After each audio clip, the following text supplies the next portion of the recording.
Hello guys, LifeHackster here, and today I'll just share with you my setup as to what I bring when we travel to give us a peace of mind when we connect to public Wi-Fi or hotels or Airbnb's Wi-Fi.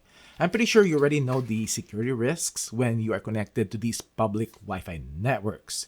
And that is why a travel router is a must if you're going to use any type of public Wi-Fi or even password-protected Wi-Fi networks like on Airbnbs. With a travel router, you make your own little private network, and no one outside of this network can see which of your devices are connected. Also, you just have to set up and log into the travel router one time to whatever Wi-Fi network you want to connect to. And if you set up your private network with the same credentials as your home Wi-Fi network, then all your devices will automatically connect to the internet. No need to connect them one by one. I did make a couple of videos a long time ago about this setup, but because almost all hotels and public Wi-Fi now uses captive portal, and this is when you're prompted to put your email or your room number, or you have to check something or have an access code before getting you online, I will need a new travel router. And I bought this one from TP-Link, and I'll just show you how I set it up, and also in the end, I'll show you that not only you are protecting our online activity when we are out traveling, but also protecting our personal space and property as well,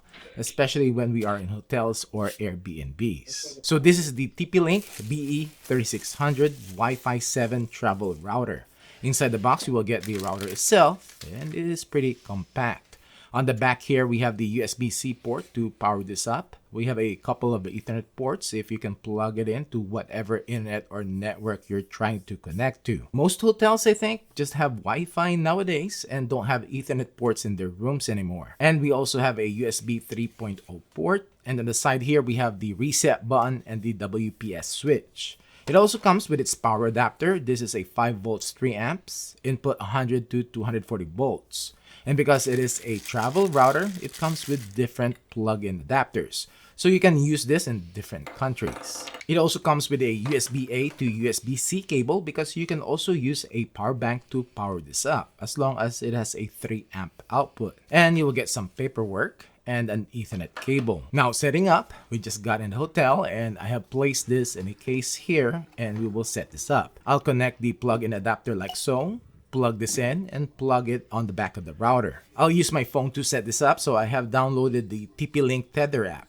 By the way, if you already have Tapo or TP-Link account, you can log in with the same credentials. Click Add Device, add a router, scan the QR code which is in the bottom sticker. Click Join, set up this device. Create a password so you can access the router. Click Next. You will be prompted with different options here to connect, but I'll be using this to connect to the hotel's Wi-Fi. And this is the Wi-Fi networks currently broadcasting near our room. And I'll select the hotel's Wi-Fi and let's create our own little network. Alright, the best thing that you can do here is to use whatever Wi-Fi network name and password that you set up at home. So that whenever everything is set up, all your devices that normally connect to your Wi-Fi at home will also automatically connect here. And a side note, guys, be more creative when setting up your network name. And I see this all the time. As you can see here, close to our room is the Madrid Family Network. You really don't need to broadcast your name, especially in a hotel, because I can easily go to the front desk and ask for your room number. Same thing at home or with your neighbors. A lot of them use their last names as their network names. Just be more creative. This is my Wi-Fi network name and password at home, and click Apply. Now when you go back to your Wi-Fi settings, you will see your network. Click on it, and you will now be prompted with captive authentication, which is this screen with IHG Hotels. Follow the prompts, like in here, I need to type in my room number and my last name. Select a few more options and wait until it connects. Now, using your network name and password from home means that all your devices that are set up to connect to your home Wi-Fi will also automatically connect to your setup. My family doesn't even know that their phones are already connected to the Wi-Fi. And if you have a security camera that is set up at home using the same Wi-Fi credentials, just like my Tapo C120 here, which looks like this when folded, pretty compact and perfect as a travel security camera. Just plug it in, and when you open up the app, it automatically connects to Wi-Fi, so no need to reset up the camera. You now have a security camera set up inside your hotel room or Airbnb to monitor your belongings or let you know if someone comes in. And now even when you're out and about, you can easily access the camera that you set up. And when you get home after your trip, just plug it back in and it will work. No resetting up needed.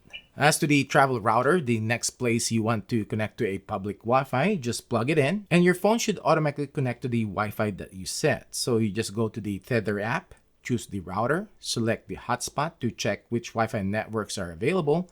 And I'm actually here in the parking lot of Barnes & Noble so as to do this demo. So the signal is a bit weak. Click connect and you'll be prompted with the Barnes & Noble screen. Agree and continue, and we are connected. That's it. So make sure next time you travel or use any public Wi-Fi, use a travel router. Thanks for watching.